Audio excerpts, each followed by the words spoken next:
Assalamualaikum warahmatullahi wabarakatuh. Berjumpa lagi dengan Daring Channel, channel yang senantiasa menemani teman-teman semua dalam persiapan seleksi akademik PPG PGSD 2023, gitu ya teman-teman.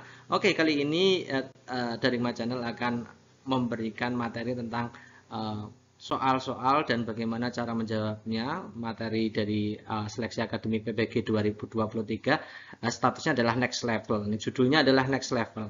Nah, soal-soal yang saya bahas untuk kali ini adalah soal request dari teman-teman semua yang ternyata itu adalah soal-soal FR baru teman-teman ya. Belum masuk di ebook utama yang dari Channel. Belum masuk di ebook utama. Saya ulangi lagi, soal-soal ini baru belum masuk di ebook utama dari Channel gitu ya teman-teman ya. Oke, kita akan bahas satu persatu soal-soalnya seperti apa. Silahkan teman-teman simak baik-baik. Pak Ari sedang merancang materi pembelajaran dengan KD 3.8 menguraikan pesan dalam dongeng yang disajikan secara lisan, tulis, visual dengan tujuan untuk kesenangan. Rangkaian materi yang harus disampaikan Pak Ari adalah titik-titik. Oke, untuk menjawab soal seperti ini, sebelum kita analisa jawabannya dari A sampai E ya teman-teman, kita lihat dulu ini, KD-nya adalah menguraikan pesan. Jadi tahap akhirnya adalah menguraikan pesan dalam dongeng gitu ya teman-teman. Menguraikan itu masuk di C4 ya. Menguraikan masuk di dalam C4. Berarti bagian akhir dari rangkaian kegiatan ini harus sampai ke level C4. Nah, menguraikan pesan itu sama dengan menganalisis dongeng gitu ya. Menguraikan pesan dalam dongeng itu sama dengan menganalisis dongeng. Kita cari lagi yang B, lihat teman-teman yang B ya. Yang A tadi kan unsur instruksi dongeng, cara mendongeng dengan benar, cara menganalisis dongeng. Ini yang paling akhir sudah sama. Oke. Yang B, konsep dongeng, unsur ekstrinsik dongeng, cara menyajikan pesan dalam dongeng. Cara menyajikan pesan dalam dongeng itu tidak sama dengan menguraikan gitu ya. Cara menyajikan itu berarti masuknya di keterampilan. Padahal di situ KD-nya adalah 3.8 gitu ya. Menguraikan. Jadi yang B tidak. Bagian akhirnya jadi tidak ya. Yang C bagian akhirnya adalah cara menyajikan pesan dalam dongeng itu berarti ya bukan lagi. Yang C bukan jawabannya berarti. Yang D, yang bagian akhir adalah cara menganalisis dongeng, berarti sama gitu ya. Masuk di level C4 ya. Yang E, itu yang paling akhir adalah cara menganalisis dongeng. Ini ya sudah sama. Jadi jawabannya kalau tidak A, D, E. Nah, jadi teman-teman sudah hemat ya, B, C ini tidak usah dijawab. Oke, gitu caranya menjawab. Yang kedua kita lihat ya, perbedaan dari A, D dan E. Yang A unsur instruksi dongeng, cara mendongeng dengan benar. Yang D konsep dongeng, cara mendongeng, cara menyampaikan dongeng. Ini cara menyampaikan dongeng itu harusnya maksudnya harus setelah kegiatan menganalisis dongeng gitu ya. Jadi cara mendongeng dulu, kemudian dianalisis dulu ya, pesannya ketemu baru disampaikan. Cara menyampaikan pesan dongeng itu harusnya di bagian akhir. Jadi yang D itu tidak mungkin ya teman-teman ya. Yang E, unsur ekstrinsik dongeng. Jadi kita bedakan dulu yang A dan E berarti ya, tinggal A dan E. Yang A itu awalnya adalah unsur intrinsik dongeng, yang E unsur ekstrinsik dongeng. Ya kita bahas dulu dua-duanya itu apa gitu ya. Nah, kalau unsur intrinsik dongeng itu penting dalam suatu dongeng karena di situ untuk membangun kisah ya. Nah, yang ada dalam intrinsik dongeng itu ada tema, alur, tokoh, penokohan, latar, sudut pandang, gaya bahasa, dan amanat. Nah, amanat ini pesannya teman-teman. Pesan dalam dongeng ini masuknya di amanat. Berarti unsur intrinsik itu penting gitu ya dalam materi menganalisis atau menguraikan isi dongeng gitu ya. Kalau ekstrinsik dongeng itu dari luar. Contohnya adalah latar belakang masyarakat, latar belakang pengarang, nilai-nilai ini berarti tidak masuk dalam pesan dalam dongeng gitu ya. Jadi yang paling masuk adalah yang bagian dalamnya atau intrinsiknya.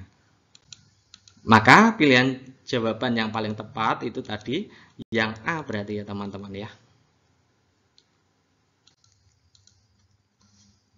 Berikutnya, sikap yang dapat kita pilih untuk menghadapi dampak globalisasi adalah sebagai berikut.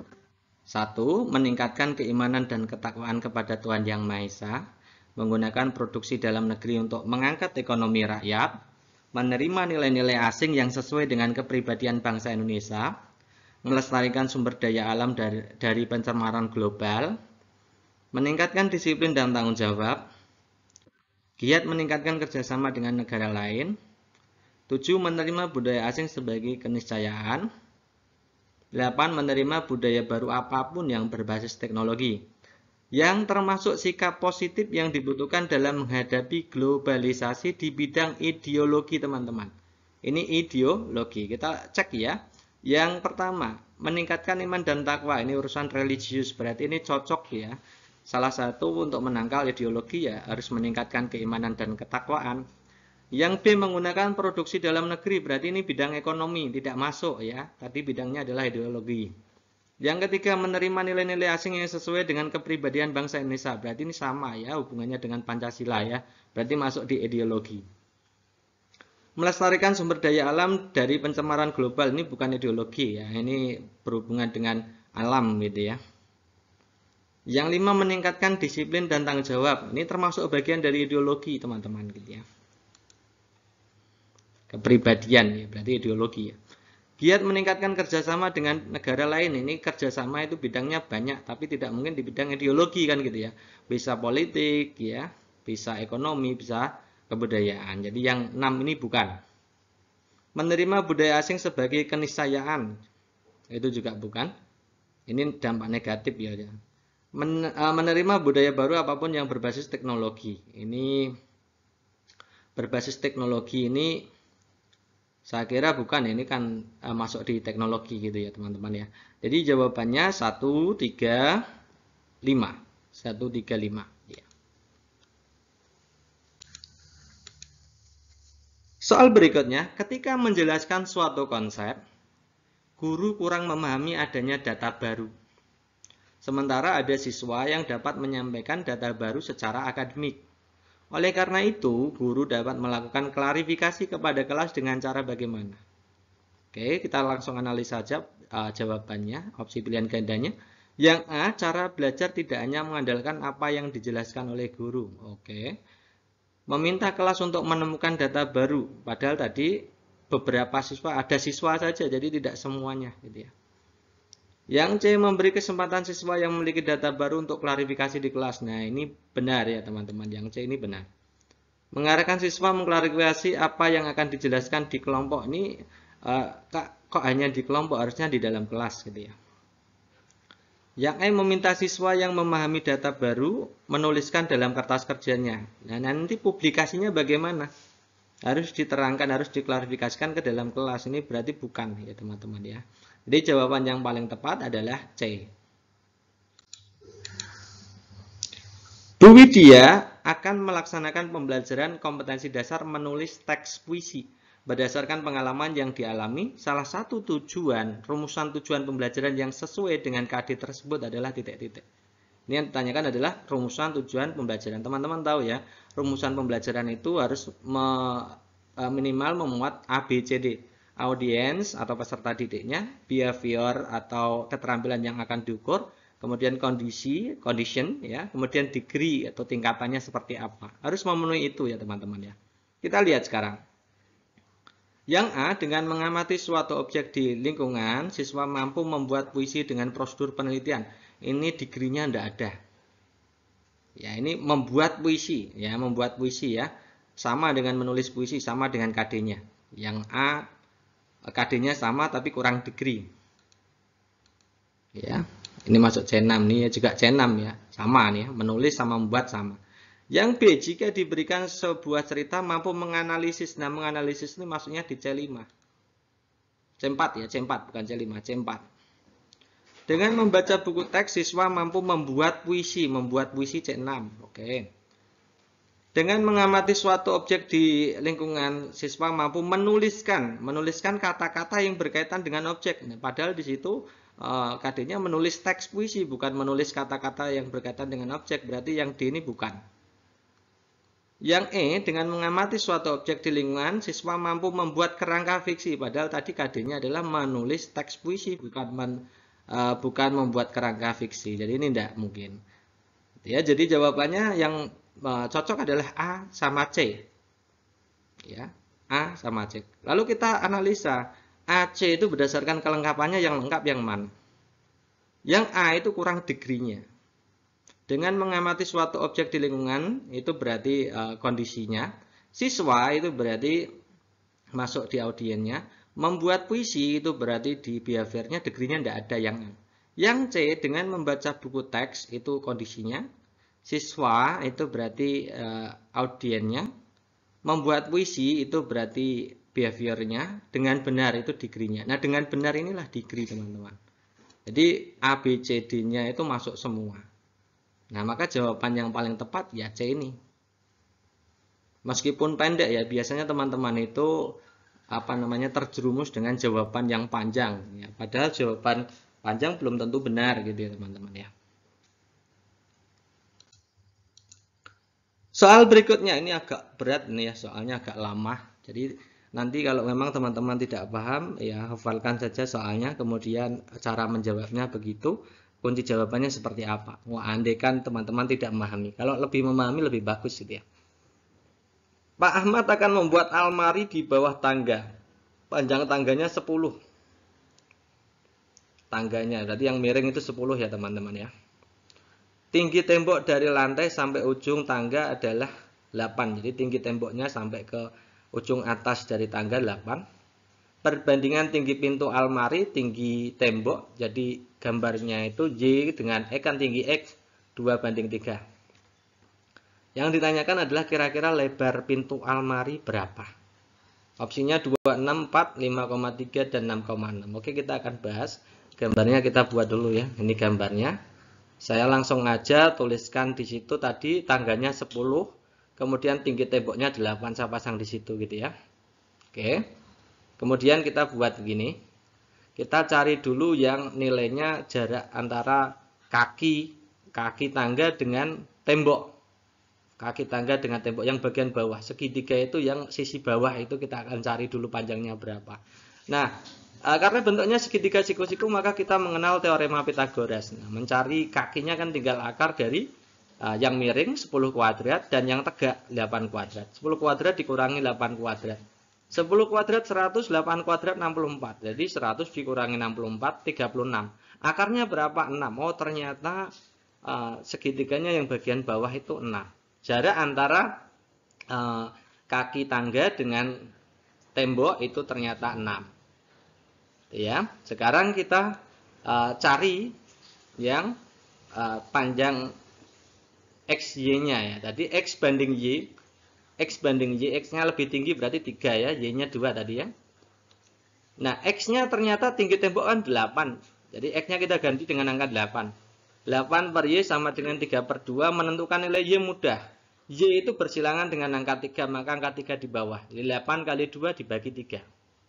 8 kali 2 itu 16 bagi 3, ketemunya 5,3. Oh, ternyata tinggi temboknya, tinggi lemari, tinggi almarinya ya, itu 5,3. Nah, sekarang kita menentukan lebarnya. Kita pakai aturan garis itu ya. Garis itu kita anggap saja garis itu terletak pada sumbu X dan sumbu Y. Sumbu Y-nya ada pada tembok, sumbu X-nya pada lantai gitu ya. Nah, di situ kelihatan ya. Persamaan tangganya berarti kan 6,0 dan 0,8. 6,06 itu jarak antara kaki tangga dengan tembok. Nolnya itu tingginya kan 0 kan, berarti kan di dasar kan. Sementara 0,8 ya. 0 itu jarak ya, tembok ke tembok kan 0 itu sendiri ya, tingginya 8 ya. Jadi 6,0 dengan 0,8 ya. Jadi persamaannya menjadi begini, tinggal kita balik 8A ditambah 6B sama dengan 48. A itu yang mana? A itu yang bagian mendatar, B yang bagian ke atas itu ya. A yang mendatar, B yang ke atas. Kita tinggal masukkan saja angkanya tadi. Kan yang tegak, yang tegak tadi kan 5,3 ya, 5,3 atau kita tulis 5 saja, 5 ya, 5,3 lah intinya ya, 5,3. Jadi 8A ditambah 6 kali 5,3, B nya 5,3 ya, B nya yang tinggi ya. 8A ditambah 6 kali 5,3 31,8. Jadi 48 dikurangi 31,8, ketemunya 8A sama dengan 16,2. A nya berarti 2 ya, 2 lebih lah, 2 lebih sedikit gitu ya. Nah, berarti ketemu yang mendatar itu yang berarti yang lebar ya, Yang lebar almari berarti 2. Gitu ya teman-teman ya. Maka jawabannya yang 2 meter.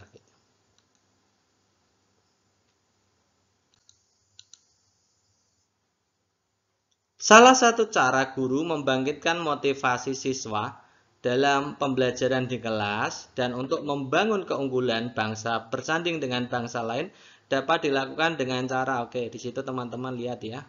Membangun keunggulan bangsa bersanding berarti ada unsurnya, unsur kompetisinya.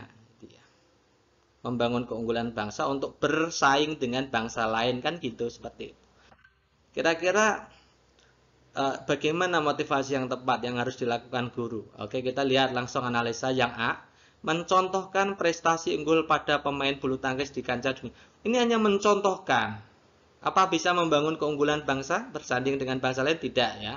Ini hanya mencontohkan. Yang B. Mengenalkan sumber daya daerah yang dapat mensejahterakan masyarakat. Ini hanya mengenalkan gitu ya. Yang C. Mengadakan perlombaan. Nah, ini lomba ada kompetisinya. Mengadakan perlombaan berbagai bidang antar siswa di tingkat nasional. Jadi masing-masing ingin berprestasi, ingin unggul gitu. Ada persaingan di situ. Ya, tidak hanya mencontohkan tapi masing-masing akan diikutkan dalam kompetisi, ya. Jadi C ini masuk. Yang dia memberikan kesempatan siswa melakukan perjalanan ke berbagai daerah. Ini membangun keunggulan bangsa bersanding dengan bangsa lainnya bagaimana? Unsur kompetisinya di situ bagaimana kan tidak kelihatan. Yang E juga tidak ada ya, mengadakan eksperimen itu ya. Jadi jawaban yang paling tepat memang yang C. Salah satu indikator dari muatan IPA adalah menganalisis pengaruh kalor terhadap perubahan suhu dalam kehidupan sehari-hari. Bentuk pertanyaan yang mengukur keterampilan berpikir tingkat tinggi ini pertanyaan ini selalu muncul teman-teman. Berpikir tingkat tinggi itu harus liputi C4, C5, C6. Boleh C4, boleh C5, boleh C6 gitu ya. C4 itu menganalisis ya, bahasa lainnya menelaah, mengurai, merinci. C5 evaluasi, bahasa lainnya membandingkan, menyimpulkan, menilai. C6 mencipta, menulis, mengkonstruksi dan lain-lain gitu ya. Oke, kita lihat yang A. Berikan contoh-contoh peristiwa konveksi dalam kehidupan sehari-hari. Ini memberikan contoh-contoh. Ini masuknya di C3 menerapkan. Jadi tahu proses penerapan konveksi dalam kehidupan sehari-hari seperti apa. Berarti masuknya di C3 penerapan. Bedakan proses pengantaran panas secara konduksi radiasi. Membedakan ini sama dengan membandingkan. Membandingkan itu C5 teman-teman ya. Klasifikasikanlah benda. Mengklasifikasikan benda itu masuknya di menjelaskan, memahami C2. Jelaskan perbedaan. Jelaskan tadi saya sudah mengatakan di C2. Jadi proses kognitif memahami. Tentukan kosakata. Menentukan kosakata. Menentukan itu masuknya di C3 teman-teman. Sama dengan memberi contoh. Ya teman-teman hafalkan saja beberapa kata kerja yang sering kita bahas. Biasanya ya seputar itu saja. Misalkan memberikan, membedakan, mengklasifikasikan, menjelaskan, menentukan, kan seperti itu. Jadi mana yang mengukur keterampilan Hertz? Yang B. Gitu ya.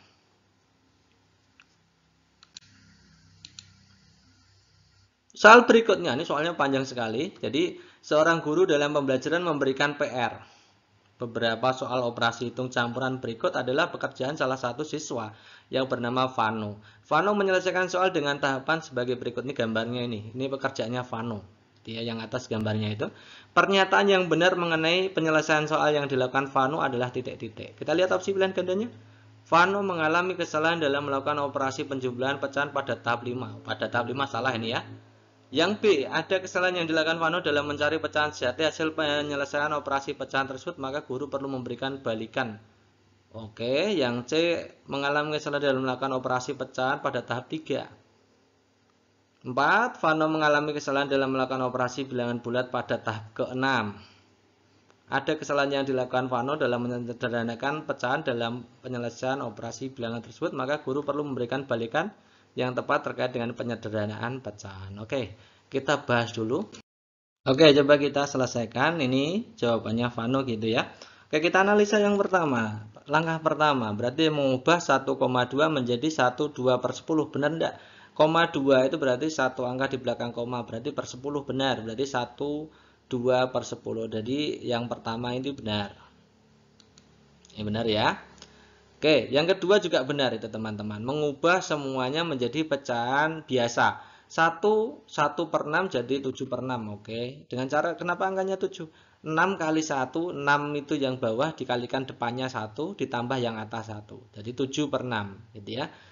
Demikian yang 1, 2 per 10. 10 kali 1, 10 ditambah 2, 12. Jadi 12 per 10. Ini langkah 1 dan 2 benar.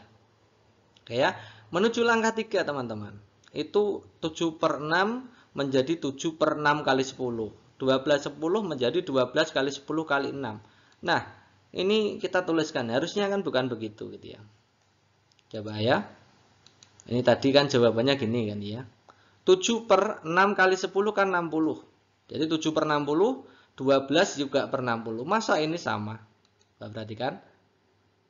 Masa 7 per 6 itu senilai dengan 7 per 60? Kan tidak mungkin. Jadi tidak mungkin senilai itu. Yang 12 per 10 juga tidak senilai dengan 12 per 60. Berarti langkah ketiga ini tidak mungkin benar. Ini salah. Tidak bisa memahami konsep itu ya teman-teman ya. Oke. Kalau kita lanjutkan 7 per 60 kali 12 per 60 itu kan tinggal kita kalikan 7 kali 12, 60 kali 60. Nah padahal di nomor 4 itu harusnya 60 kali 60 3600 bukan per 60 saja, 84 per 60-nya itu salah gitu ya. Jadi nomor 3 salah, nomor 4 juga salah. Tapi kalau seperti ini berarti fokusnya ke nomor 3, kesalahan yang pertama kali dulu. Jadi siswa itu pada langkah ketiga salah, tidak bisa memahami konsep perkalian dengan benar gitu ya teman-teman ya. Maka jawabannya yang C. Vano mengalami kesalahan dalam melakukan operasi perkalian pecahan pada tahap 3. Guru perlu memberikan balikan yang tepat terkait dengan perkalian pecahan. Yang C ya. Sekolah mengadakan lomba pemilihan siswa teladan. Siswa A memiliki prestasi belajar paling tinggi namun kurang bisa bersosialisasi, sementara prestasi belajar B sedikit berada di bawah prestasi belajar A. Jadi ya, selisihnya sedikit gitu ya. Namun mudah bersosialisasi dengan semua orang. Nah untuk itu tindakan yang sebaiknya Anda lakukan terkait pemilihan siswa teladan tersebut apa? Yang A mengadakan rapat, melakukan diskusi untuk menentukan pilihan yang diambil. Jadi tidak bisa memutuskan sendiri berarti ya. Yang B meminta saran kepala sekolah. Ini saya kira juga tidak. Ini yang ditanyakan tentang inisiasi. Bagaimana Anda menyimpulkan kan gitu ya. Yang C memilih A dengan mengubah perilaku untuk lebih baik dalam pergaulan. Perilaku itu cenderung lebih susah untuk diubah daripadanya nilai atau keterampilan atau pengetahuan ya teman-teman. Yang D memilih B karena memiliki keseimbangan kemampuan akademik dan sosial. Ini lebih bisa masuk yang D ya. Yang E memilih siswa karena prestasinya lebih unggul. Jadi enggak mungkin ya, karena prestasi saja tidak bisa kalau tidak mampu bersosialisasi dengan semua orang gitu ya. Jadi jawaban paling tepat opsi D. Soal berikutnya. Sebuah bak mandi berbentuk balok, gambarnya ada di sampingnya itu. Balok ya. Ukurannya 0,9 meter kali 1,4 meter kali 1,1 meter. Jadi tingginya 1,1 meter. Pak Udin mengisi bak mandi tersebut dengan menggunakan ember, bentuknya tabung, gambar embernya juga ada. Jari-jari alasnya 21, tingginya 50 cm. Jika Pak Udin akan mengisi 3/4 bagian bak mandi dengan menggunakan ember penuh, maka Pak Udin menuangkan air berapa ember kan gitu ya. Oke, berarti kita harus mencari volume bak dulu, volume air dalam bak. Kemudian volume ember, tinggal dibagi kan gitu ya. Oke. Soalnya ini tadi ya, kita cari dulu volume bak air ya. Bukan volume bak air, tapi volume air dalam bak kan. Mau diisi 3/4-nya saja. Karena baknya berbentuk balok, maka rumusnya volume kan P kali L kali T. Karena yang diisi hanya 3/4, maka ya tulis saja 3/4 kali P L T. P-nya 90 cm, ubah ke senti aja teman-teman. 0,9 meter kan 90 cm. 1,4 kan 140. 1,1 110 kan gitu ya. Kalau kita hitung ternyata hasilnya 1.039.500 cm pangkat 3. Sekarang kita hitung volume ember. Bentuknya tabung. Ya, tabung penuh gitu ya. Jadi volume tabung kan PR kuadrat T. Ya, P-nya pakai 22/7 aja karena di situ jari-jari alasnya 21. Jadi 22/7 kali 21 kali 21. R-nya kuadrat kan berarti 21 kali 21. T-nya 50. 21 dibagi 7 kan 3. Jadi 22 kali 3 kali 21 kali 50 hasilnya ternyata 69.300. Jadi kita tinggal menentukan banyaknya ember, tinggal dibagi. Banyak ember itu volume air bak, ya, volume air dalam bak dibagi dengan volume embernya. 1039500 dibagi 69300, ketemunya 15 teman-teman. Jadi jawabannya yang A. Oke teman-teman, sekedar informasi, teman-teman ada e-book baru ya, e-book baru bagi teman-teman yang sudah memiliki e-book lama, pengen memperdalam lagi materinya, pengen lebih berpeluang lagi, maka teman-teman bisa memesan e-book next level ya. Ini terdiri dari soal-soal baru gitu ya teman-teman. Ada sekitar 130 soal baru. E-booknya seperti ini teman-teman. Teman-teman bisa yang berminat saja nih teman-teman. Ya ini yang ingin meningkatkan peluang saja. Bagi teman-teman yang sudah punya e-book yang 2023 e-book utama yang warnanya ini teman-teman yang hijau, itu teman-teman boleh tidak membeli, boleh membeli lagi ya teman-teman ya. Mohon maaf, ini untuk yang e-book next level ini tidak kami berikan gratis sebagai upgrade ya, karena project baru, soalnya baru keluar kemarin gitu ya teman-teman ya. Jadi tidak satu paket ya, tidak satu paket pembelian ya, antara bawah dan atas gitu ya teman-teman ya. Oke, bagi teman-teman yang berminat ingin mempelajari atau memperdalam lagi soal-soal baru tentang pretest PBG atau seleksi akademik PBG 2023 bisa menghubungi di admin resminya ya teman-teman. Adminnya hanya satu-satunya admin di 085 712 166 998. Oke, itu aja teman-teman untuk kali ini. Terima kasih atas kesempatannya ya. Semoga teman-teman semua yang pecinta dari Muhammad Channel gitu ya, semuanya bisa lolos seleksi akademik di 2023. Cukup sekian. Wassalamualaikum warahmatullahi wabarakatuh.